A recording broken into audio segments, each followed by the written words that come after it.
It's the All Things Strange podcast. We are your hosts, Agent Anderson and Agent Ether. Come along as we examine UFO sightings, conspiracies, and all things strange.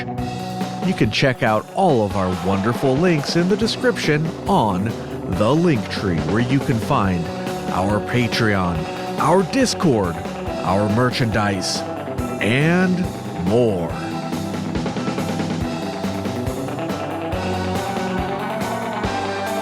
This week's episode, the UFOs of 1947. So you seemed really excited about this one. You told me you wanted to do a whole year, the UFO wave of 1947, to which I asked you, will we be looking at any Blue Book files? And Agent Anderson reminded me that this was right before Project Blue Book was started. Blue Book did not exist yet. Yeah, let me look up when Project Saucer started. I think it was late 1947, but I've got the interwebs in front of here. Oh, Project Sign, Project Saucer. Sometimes, tomato, tomato, tomato, tomato. Let's see. 1948, according to this. So yeah, it didn't even start until 1948. That was Project Sign, which turned into Project Grudge, which then turned into Project Blue Book.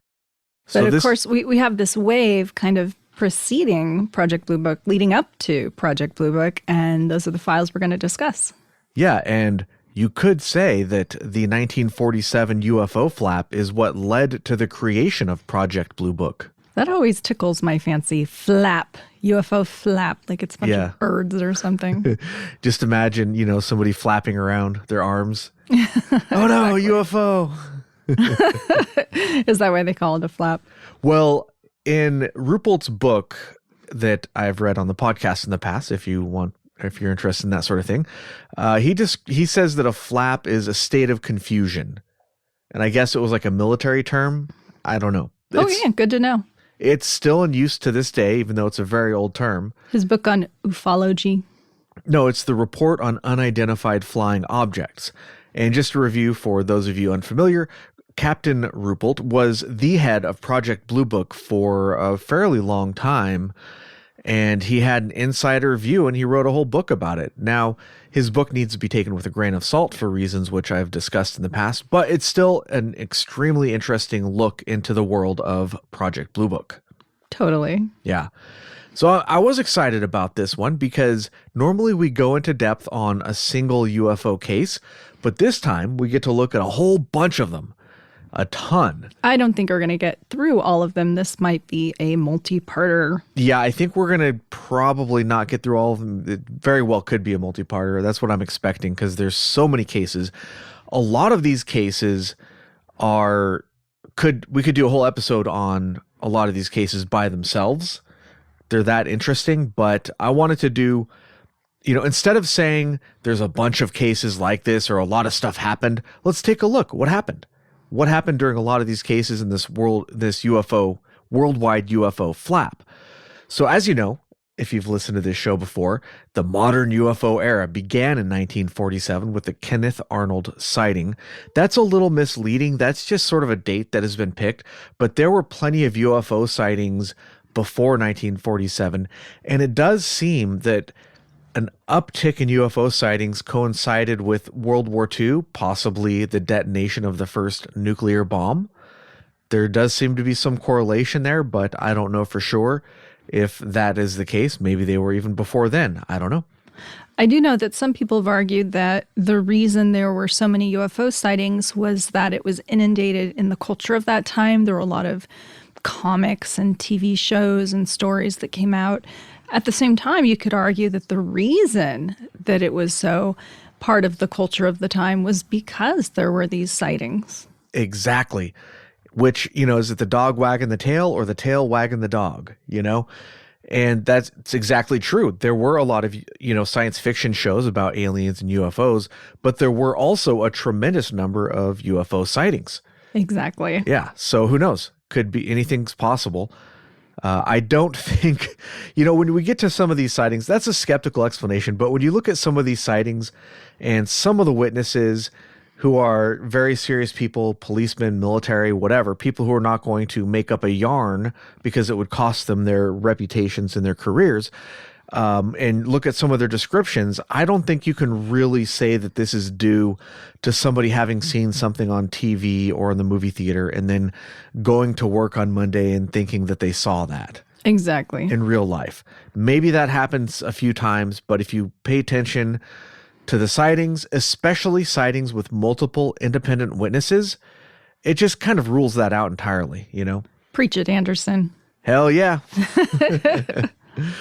All right, let's get into some of these. Let's see, I said that. Okay, so let's get in. The first one I have for 1947 happened sometime in January in England.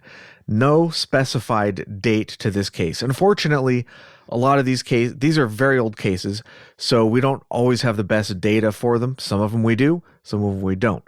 So there was a radar track at 30,000 feet over East Anglia coast at 400 miles an hour. This was logged as X362. Apparently, the Royal Air Force used X for anything unidentified. Pretty cool. They're hip to the lingo, I guess. This object was seen on radar several times, apparently, but the records are a little scarce on this one. All right. Do you want to just switch off here, Agent Ether? Yeah, we can do that. All So right. then January 16th, same year, right off of Holland in the North Sea, you have an RAF pilot of a Mosquito. That's a type of plane, right? Yeah. Mosquito plane. And he had a similar encounter, and he caught a UFO or unidentified flying object, and he went ahead and reported it. There's some additional information here, some additional documentation that I was actually looking at before. And just like you might find in Project Blue Book, where there's a itemized list of what happened and how to report the event, there's some specific identification to this case. For example, it happened at 2230. 50 miles off of the Dutch coast of Norfolk, England. I cannot talk today. England. The exact longitudinal and latitude coordinates are given. So that's kind of cool. You can fly out there, check out the exact location for yourselves.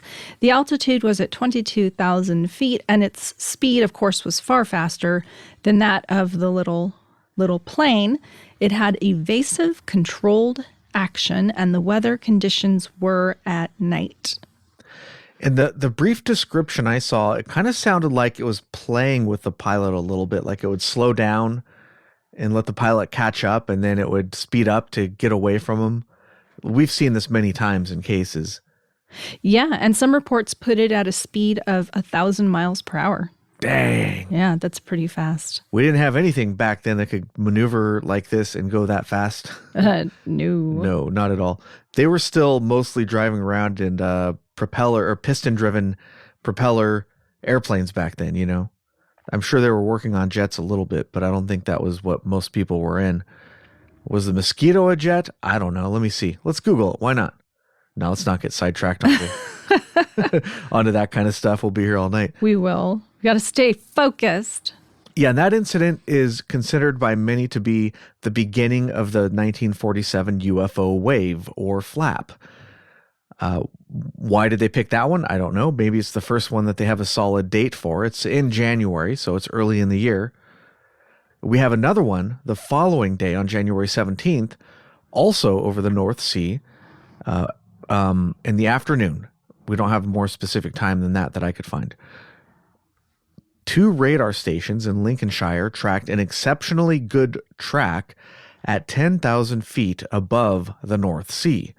Meteor jets from the 245 squad were placed on standby, but the plot faded. At 1945, the station at Humberstone, which was one of the 2 that I mentioned above, once again saw an X-ray. They called unidentified sometimes X-rays because it's like, Yeah, they're worried that it's a bad guy trying to raid them, you know? Well, that makes sense, actually. Now that I think about it, they don't know if it's an enemy, Right. hostility.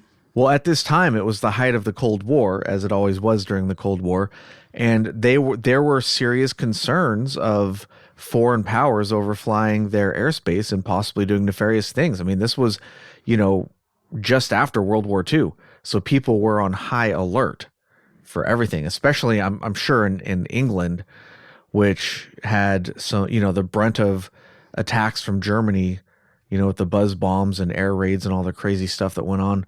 So they were probably on high alert at this time. So he saw a second track or X-rayed over the sea for 30 minutes, and it was traveling over 200 miles an hour.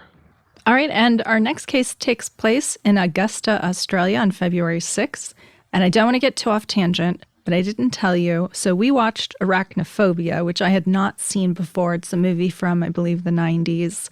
And it wasn't even that scary. I had a lot of fun watching it, and I do have a slight phobia of spiders after I got bitten by one.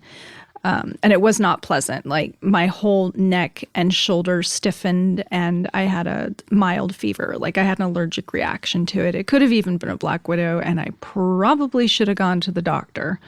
And so the night before last, I had a dream that there was a huge spider in my bedroom, bigger than the ones in Arachnophobia. And I was like, I'm going to be brave. I'm going to show everyone. I'm going to show Agent Anderson that even though I'm scared of spiders, I got it under control. So I took like a big container, like a Tupperware, and I slammed it over that son of a you-know-what. And it was such a big spider, as it jumped around inside the Tupperware, I had trouble holding it. Oh, really? Yeah, the Tupperware was like sliding around on the wall. And I'm like, how on earth am I going to kill this bugger?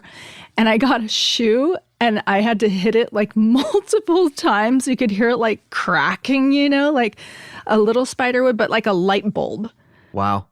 So anyways, I have nightmares about spiders, and I don't want to get down on Australia. We have so many listeners. Thank you, listeners from Australia who are listening. Yeah, you guys are awesome. I hope to visit sometime. But this reminded me of But is there a city in Australia where stuff doesn't want to kill you? It's they have beautiful cities right off the beach with really temperate weather. I think unless you're, headed out to the outback and the brush to kind of search for danger, you're probably okay. I don't hear a lot of stuff in the news about weird, dangerous, poisonous snakes and spiders showing up, I don't know. I heard that gangs of koala bears like to raid villages at night on the outskirts of the cities. Gangs of koala bears. You're ridiculous. So back to this case in Port Augusta. It took place at 9 a.m. and there were a couple of workmen at a railway workshop, the Commonwealth Railway Workshop, and they saw 5 objects, and they were in a formation, pass from the sky, starting from the north and heading towards south. They were white or pinkish in color and shaped like ovals, like eggs. And they couldn't tell the size of the object because they were so far away, but they did cast shadows over the trains. So he thought they were about the size of the trains. It kept a direct course. It was up at about 6,000 feet, and it was close enough that they could see them quivering or shaking. And then they were out of sight within a couple seconds. They were traveling pretty quickly. And then a few minutes later... so from what I remember from that one, from when I read it, the witnesses were not all together. There were different groups of people. So there were people working at the railway workshop, and different groups of them saw and the same objects and gave identical descriptions. Independent witnesses. Yeah, which is the best. And this was actually written up in the paper twice. There was an article and then there was a follow-up article as well with statements from the witnesses. And the motion description that it looks like it quivered as it moved reminds me an awful lot of Kenneth Arnold's sighting, because he said that they wavered as he described it differently. We did a whole episode on that one, but they didn't move in a straight line, Yeah. He said they moved as if like they moved like saucers skipping on water. And that's where we get the term flying saucer. And there is actually a copy online of one of the original newspaper articles, but I can't make it out. It's kind of smeared. Yeah, that happens a lot of the time. Either it's too faint or it's a lot of that old stuff's hard to read. All right. And then moving on. Yeah, February 28th, 6 miles south of Lima, Peru. A witness was driving and saw a shiny sand-colored disc hovering 6 feet off the ground. 3 creatures, humanoid creatures, emerged from the craft. They looked mummy-like, and their legs appeared fused together. You getting creeped out yet? I'm already creeped out enough by my dream. They wore something like mittens on their hands, and they had opposable thumbs. Their skin was also sand-colored, and they had no facial features. Okay. So we're talking about an actual sighting of aliens versus UFOs. Actual alien creatures. Now, that's pretty much all there is to this one. That's apparently this one's not super well documented, whatever that means. So it might be questionable, but it's creepy ass sighting. You know, you've seen those mummy like ones in movies, not the aliens that look kind of like nice and looks like they use a skin moisturizer, but the ones where their skin looks all wrinkled and stuff. It's just way creepier to me. I don't know. All right, and moving forward in time, we have a sighting April at 11 a.m. It doesn't give a date. A meteorologist, so weatherman, Minskowski, saw a silvery disc through his theodolite, which I had to look up. I hadn't heard of it before. And it's an optical instrument, and it's made for measuring angles between 2 different points. So it's actually for topography. Yeah, it's... and then there's one that records stuff would be a cinetheodolite. I don't know if they even had those back then. I had to look that up because Ruppelt talked about him in his book and I had no idea how to pronounce it. So he's looking through there. He observed this strange metallic object on 3 different occasions during a 6-month period. Oh, and here's a different document. It says from November 46. Right, 1946. To April 47. And a document states that there is no astronomical explanation of this incident. But of course, because he had this instrument, he had a lot of information about the, altitude, the size, and the speed. And it was nothing that could be explained. Nothing that could be explained. And it was a pre-Arnold sighting. Definitely not, American, probably not Soviet Union. Yeah. So, yeah, very, very interesting. And the best part is that I saw that he witnessed it while looking at a weather balloon. So it was not a weather balloon. Yeah, the balloon was at about 27,000 feet when he saw the object. Yeah, so you can't say this one was a weather balloon, guys. No, definitely not. All right, next up, April from Richmond, Virginia. No, that's the one I did. Oh, wait. So okay, never mind. You skipped one then, didn't you? Did I really? Yeah, there's. Oh, that's because there's question marks. Oh, wait, Lima, Peru. Yeah, I'll do that one. Okay. So April, date unknown. Again, in Col de Serre, a dude named Maxime Orleange saw a disc-shaped object with a dome on top passing overhead. There was a blue light where the dome met the disc.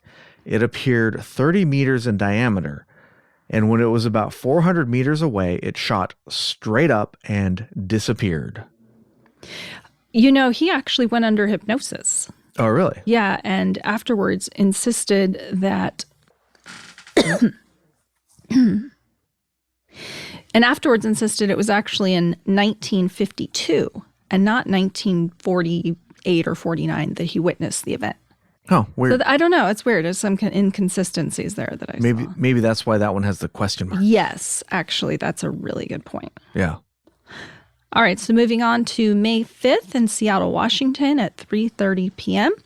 There were 3 witnesses who witnessed a silver object which appeared to nosedive, and they thought it was going to crash, but right before it hit the ground, it actually disintegrated, and they described it as having a long pillar of gas hanging in the sky, and it didn't blow away like a plane trail or chemtrail would. But it remained in the air. And they said that it was traveling at a very high speed with erratic motions. Once again, similar to the Kenneth Arnold sighting. That's one thing I find interesting is when you see during a UFO flap, you will very often see similar sightings all over the place, all over the world sometimes. And there's actually a classified document to go with this one that has been released. It's to the FBI. And it still has some names redacted.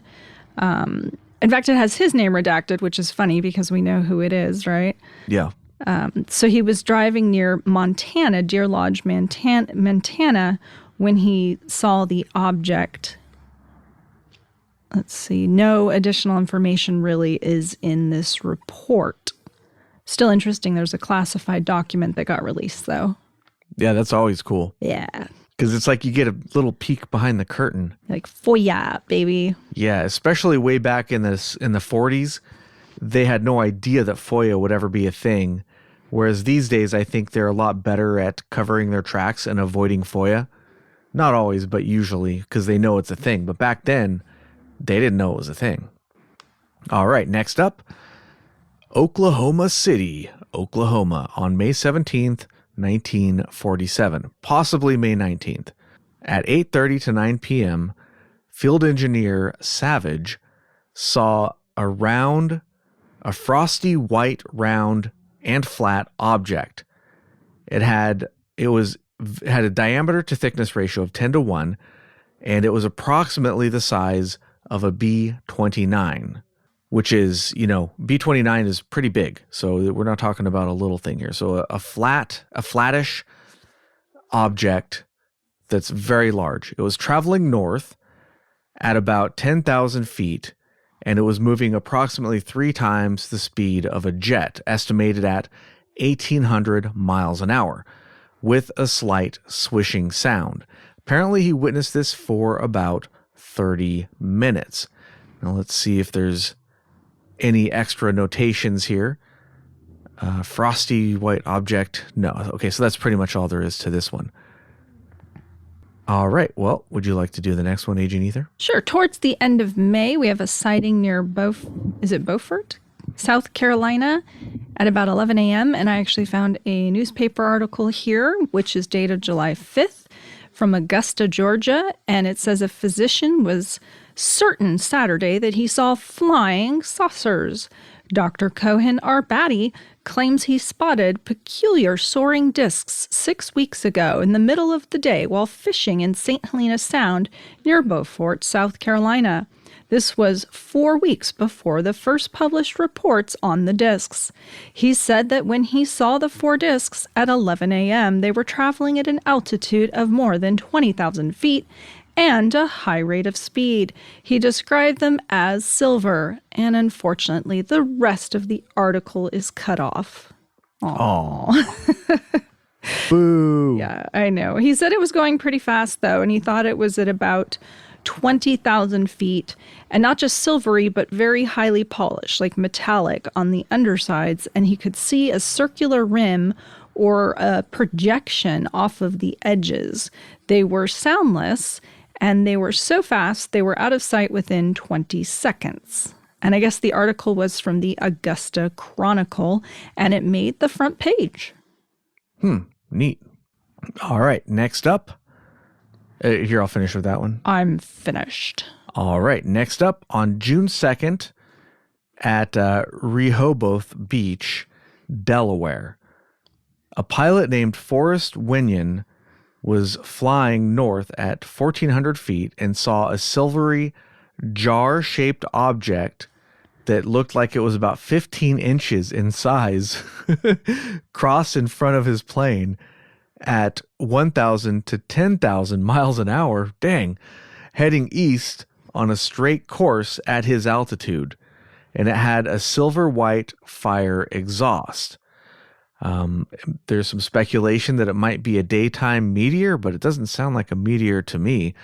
And apparently there's a Blue Book file on this, but it must be so a lot of what Blue Book did was they looked at previous sightings.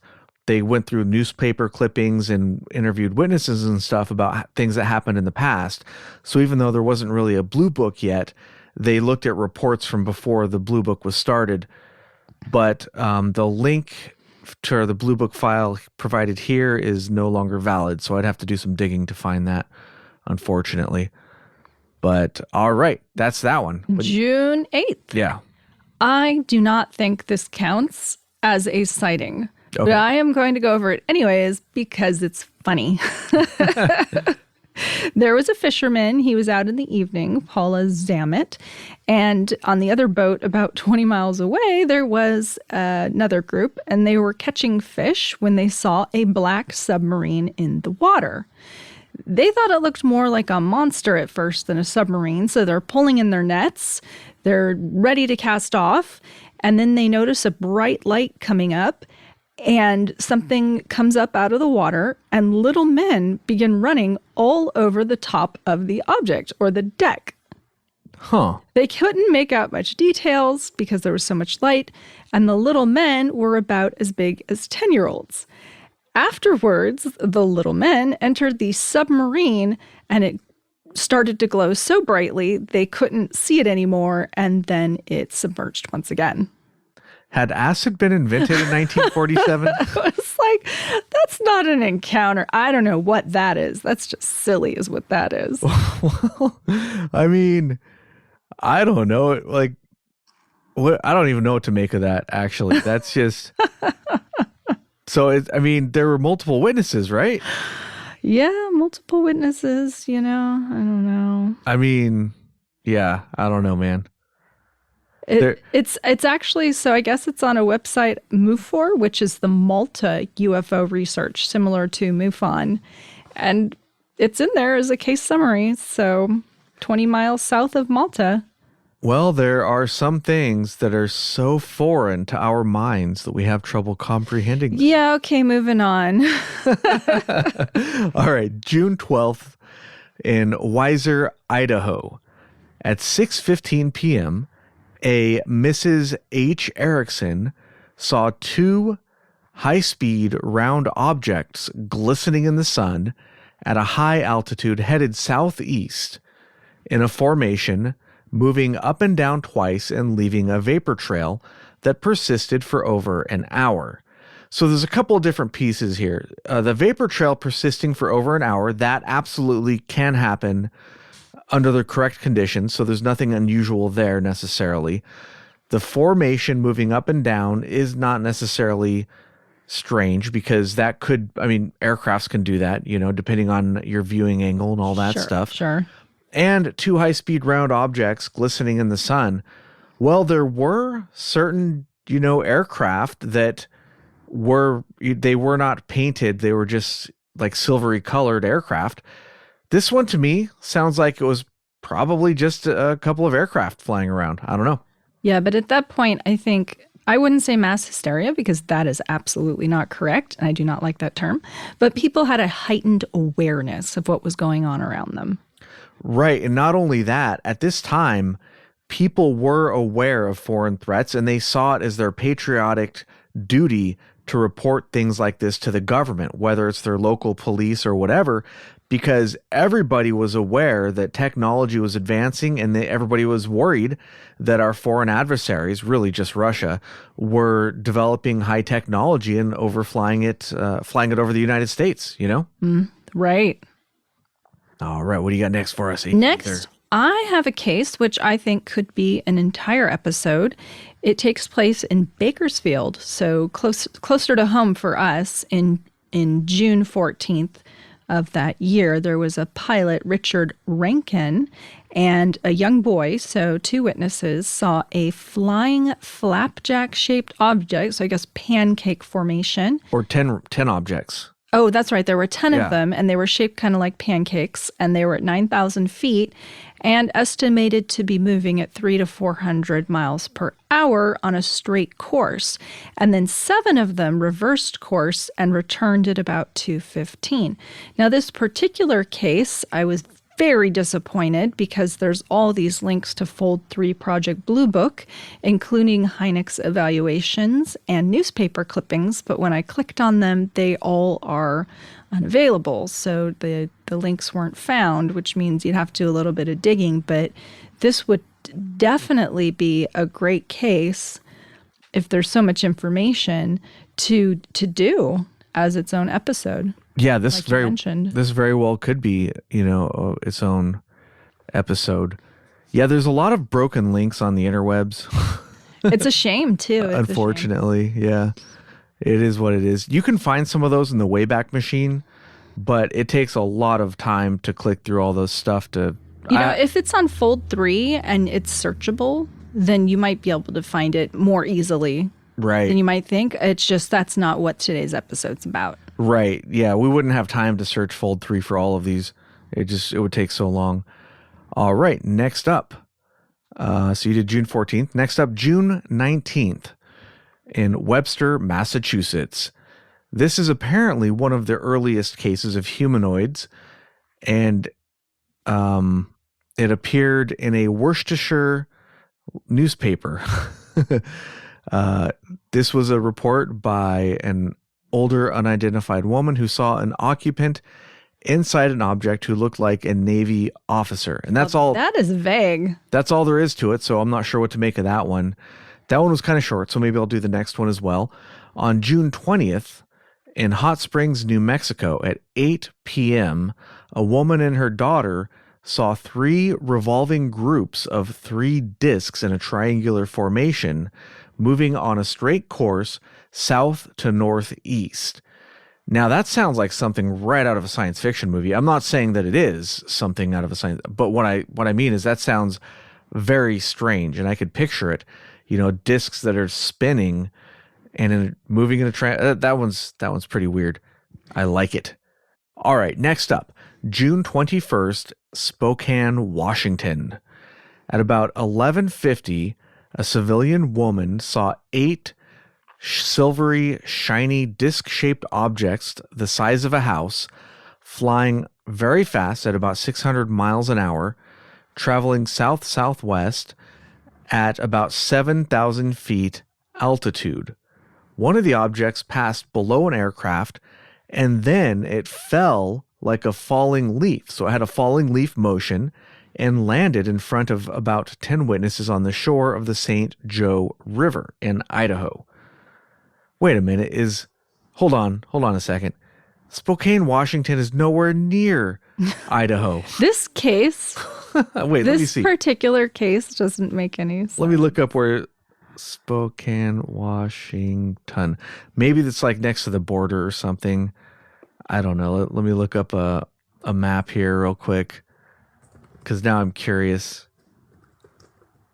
All right, it's pulling up on the googly maps here. Yeah, actually, it is Spokane is actually really close to the border of Idaho, so that does make sense actually. So it must have flown just over the border and then landed near. Okay, so that does make sense. My geography is not so good, I guess. All right. Oh, the Maury Island incident. I don't know much about this one, except some people say it's a hoax. Yeah, so on June 21st, this is the famous Maury Island incident, one of the big cases of 1947, and we did a whole case file on this one. Oh, it was a case file. I don't think I was on it. Yeah, we did a whole... Yeah, you probably weren't. This one, most people do think it's a hoax, and it does kind of look like a hoax, but there are some compelling pieces of evidence for this case, so... I don't know. I'm not necessarily convinced that it was a hoax, but it does look... Well, just go listen to our episode we did on it. We did a whole case file, but it happened on June 21st, and that's where it fits in on the timeline there. And then a few days later, there's a report near Pendleton, Oregon. A guy was driving down a rural road. It's pretty remote when he heard a humming sound. And he was driving up over a rise and he saw a field and there was a large disc hovering about 6 feet off the ground. And there were 2 short figures and they were wearing green suits and white helmets underneath the object. So if the object is 6 feet under the ground and they're right under the object, I wonder how tall they were. Right? Weird. Yeah. They're right under the object. And then they suddenly vanished and the craft shot towards the Columbian River. It circled around some mountain ranges and then it flew off. Interesting case. Different from other cases I've heard. Have not heard about the green suits and white helmets before. Yeah, that's a new one. Do you notice on this here, we have a bunch in June. Did you notice that they're starting to pop up more clustered together with these sightings? I did. The next several are on the same date. Which is June 24th. June 24th. The next 6. So the next one is June 24th in Richland, Washington at 2:30 p.m. L.G. Bernier observed 3 flat objects that were faster than P-38s. They were flying on a level course to the northwest. And did you want to do the next one?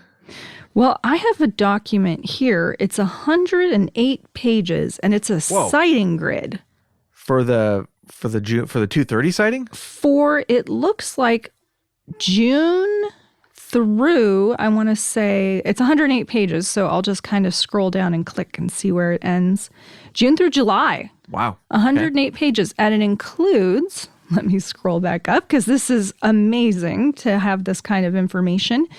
It includes the case number, the date, hour, and time zone, the state, town, local area, and type of vehicle, the name of the witness, the occupation of the witness, and then a description of the objects such as their size, shape, the number, how high they were, the route of the object, flight patterns, and if there was any noise, exhaust, traces, or effects. That is a tremendous resource. Yes, and it is quite detailed.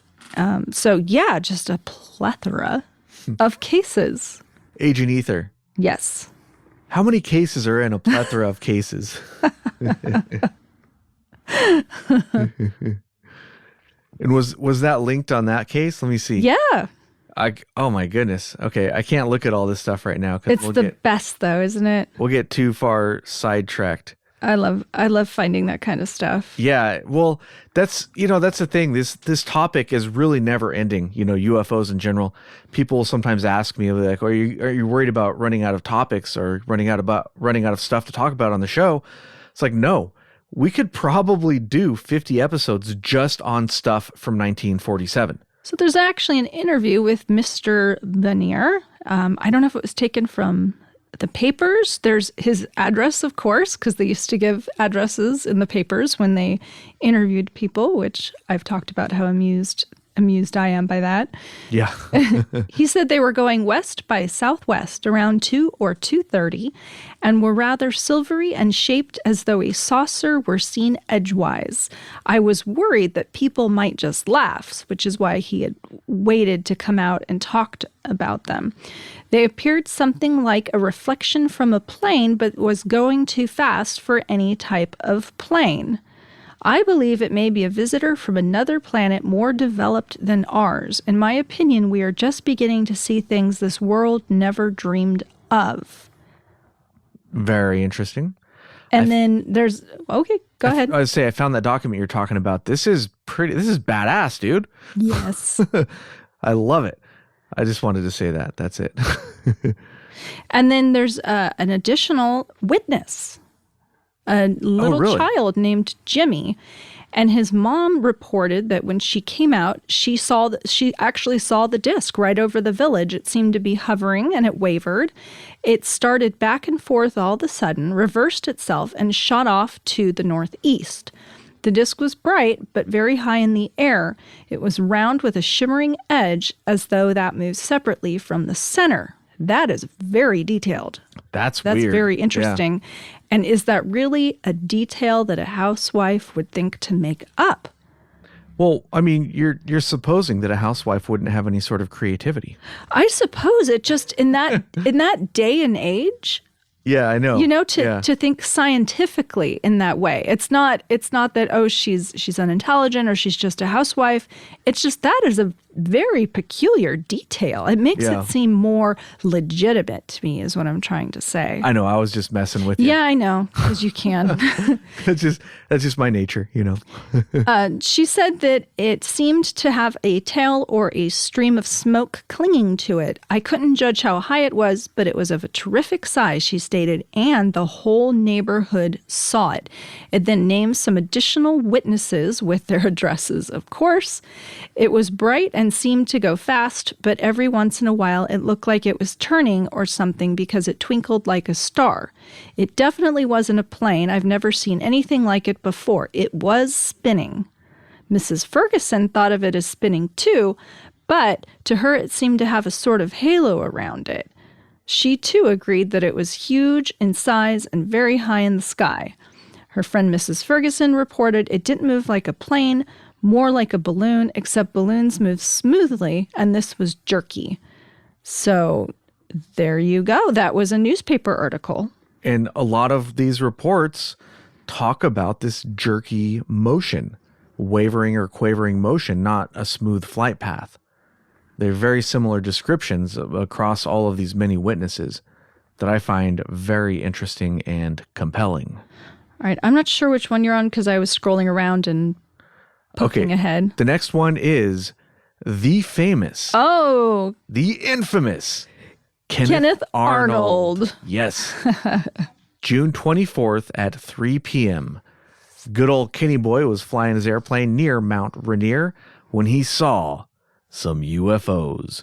And we did a whole case file on this, so I won't go into a whole lot of detail other than to say that probably the reason this case is so famous is because he took really good measurements and he was aware of things like angular size and stuff like that. And he went to great lengths, or at least he had the presence of mind to take measurements using, what did he use? I don't know. He used like an object to measure the size of these things. Here's a quote I'll read through just for this one. He said, here's a quote from Kenneth Arnold. I spent the next 20 to 30 seconds urgently searching the sky all around, to the sides and above and below me, in an attempt to determine where the flash of light had come from. The only actual plane I saw was a DC-4 far to my left and rear, apparently on its San Francisco to Seattle run. My momentary explanation to myself was that some lieutenant in a P-51 had given me a buzz job across my nose, and that it was sun reflecting off his wings as he passed that had caused the flash. Before I had time to collect my thoughts or to find a close aircraft, the flash happened again. This time I caught the direction from which it had come.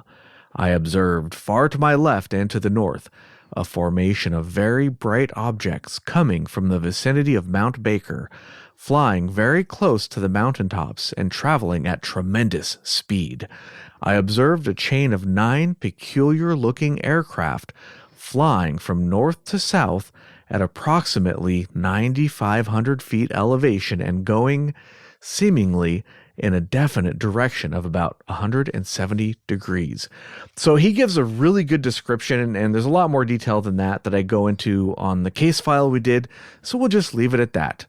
All right, next up, Agent Ether. Next up, it looks like it's a big one, Prospector Compass incident up in the Cascade Mountains in Washington. There's actually quite a bit of information on this one. Again, we could probably do a whole case on it. It took place in the afternoon, June 24th, just about the time Kenneth Arnold lost sight of his objects. One Fred Johnson, who's a prospector, saw 6 disc-shaped craft flying over the Cascade Mountains. They were slightly round with a tail and about 30 feet in diameter. He didn't think they were flying in any sort of formation, but they did bank together in a turn, and the sunlight flashed off of them. His compass began to spin wildly, and when the objects vanished, the compass returned to normal. There's actually a report to the headquarters of the 4th gosh, there's actually a report to the headquarters of the 4th Air Force in Hamilton Field, California, dated August 1947. The subject is flying disc. It's to Special Agent in Charge, FBI, U.S. Department of Justice. The attached true copy of a letter from Mr. F.M. Johnson was received by this office August 22nd. Your attention is invited to the similarities between Arnold's earlier report and this gentleman's report. A possibility exists that Mr. Johnson might have read some of this in the newspapers when Arnold was published. Read this matter. This headquarters does not intend to investigate this incident. It is requested that a result of any interview you may make be furnished to this headquarters. Almost like they're suggesting that he's just making it up because he saw Kenneth Arnold sighting in the papers. But what if he only reported it after Kenneth Arnold reported his sighting, and it happened around the same time, sort of corroborating Kenneth Arnold's sighting? So I guess he submitted the report because he had read several days following his observations, he'd had another sighting. So he was, I don't know, he reported something to the paper, and then he reported a second sighting, and he colored, quote unquote, he colored his report with inference of huge magnetic fields, as to the implications of which he was obviously uninformed. That was the opinion of the Air Material Command. Well, maybe something weird happened and he didn't know what to make of it, and he thought it might be magnets or magnetic forces or something. Well, he did mention something about his compass, so yeah, that makes sense to me. Right. All right. Also, June 24th, once again, you know it, in Diamond Gap, Washington. This one also at about 3 p.m., a member of the Washington State Forest Service who was on fire watch at a tower at Diamond Gap, which is a small settlement near the town of Salmon, just south of Mount Rainier. Ugh, I can't talk. He saw something in the sky, and he said that it looked like flashes in the distance quite high up in the east, and they seemed to be going in a straight line and made a strange noise, higher pitched than most airplanes make. This appears like it very well could be a corroboration of Kenneth Arnold's sighting, but who knows? And that particular case, actually, if you investigate, comes with about 10 different newspaper clippings reporting on the incident, including the Union Bulletin and the Sunday Oregonian. And apparently the discs were labeled as naval planes, and beyond that, the 13th District had no comment. Naval planes. Ha. What's the Navy doing over land in the Washington? Aren't they supposed to be in the ocean? No, I'm just kidding. Next, we have just a little blurb, unless you wanted to say more about that particular one, Agent Ether. Not unless you want me to just read the newspaper clippings. Well, maybe one of them. Okay. Why not? I kind of, that stuff, take it with a grain of salt, because sometimes newspapers tend to sensationalize things, but it can also be a good source of information, though. All right, here we go. It's a little lengthy. Are you sure? Yeah, whatever. Go for it. Okay. A Portland man, V.C. How did you pronounce it? Brisantine? Brisantine? Brisantine? Is that what I said? Brisantine. Okay. Of address given, thinks he might have the answer to the flying saucers reportedly seen first by Kenneth Arnold, Boise businessman, and since then reported by a growing number of people throughout the United States. He said, designating the F5U1 or flapjack, the odd-shaped plane had a top speed of well over 500 miles an hour when equipped with a gas turbine. A Seattle representative of the 13th Naval District has no comment. One of the latest reports of flying discs came from Clyde Honian, manager of a bulb growing concern. Manager of a bulb. Must be something else. They used to grow light bulbs back then.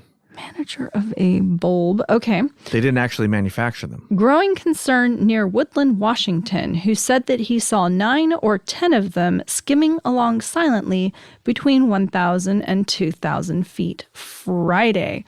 They were going fast, but not any 1,200 miles an hour. I'd say twice as fast as an ordinary airliner, he declared.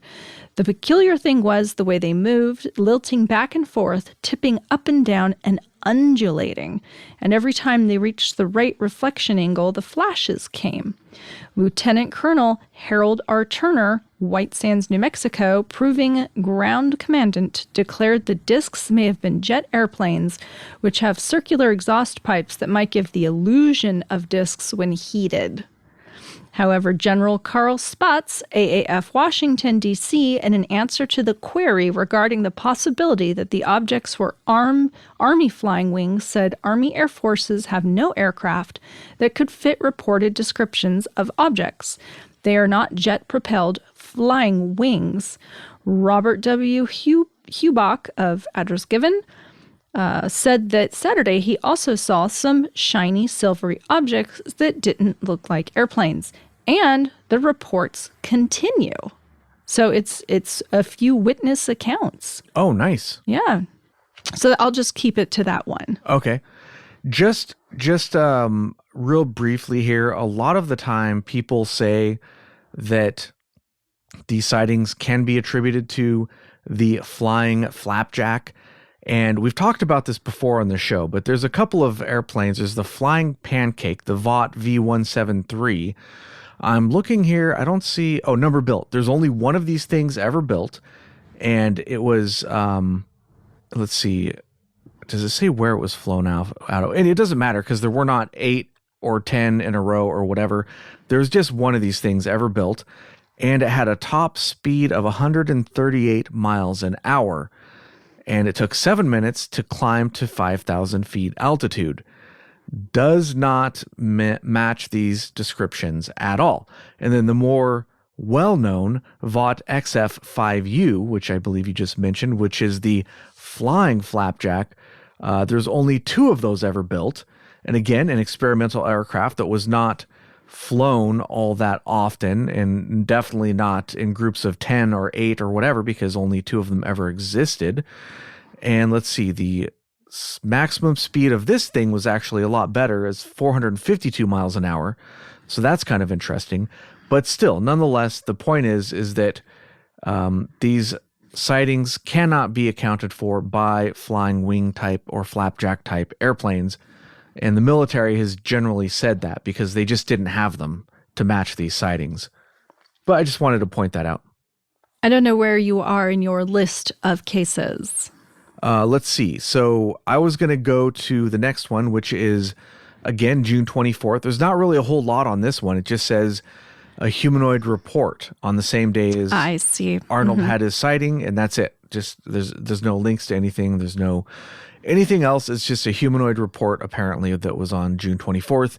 Maybe we could find June 24th, Pendleton, Oregon.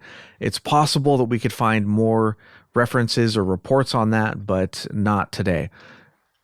Humanoid report, though, so that's kind of interesting. And then I'll do the next one, the last one we have for June 24th, which was 10 to 12 miles east of Joylay, Illinois.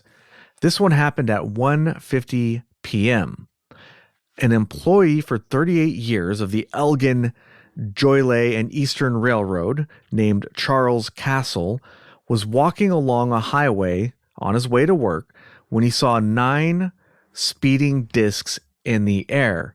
He described them as a string of flat circular objects going faster than anything I've ever seen.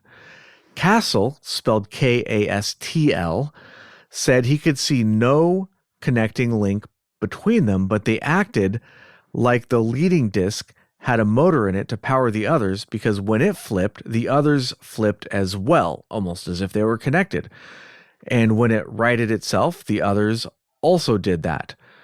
They looked like they were a very high altitude, but the witness is not really sure, maybe something like 4,000 feet, and they were heading north to south.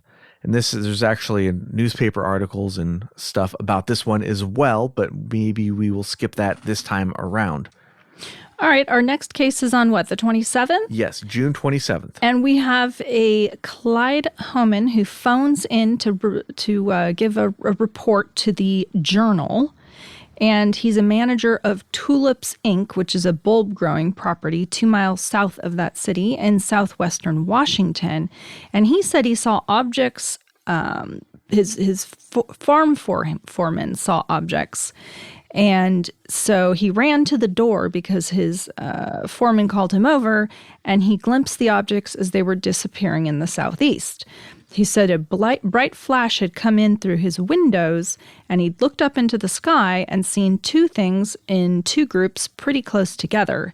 He didn't get an exact count, but they were definitely in a bunch, and then there was the same number who came in second behind it, some 400 or 500 yards. He couldn't make out the shape because it was very bright, reflecting like the sun from metal, but not mirrors. The flash was so bright, he said, I couldn't make out the shape behind it. They were going fast, but not 1,200 miles an hour. So this sounds like the other witness from the newspaper article that I was reading about who owns the Tulip Inc. bulb growing property. Ah, tulip bulbs. Tulip bulbs. Right.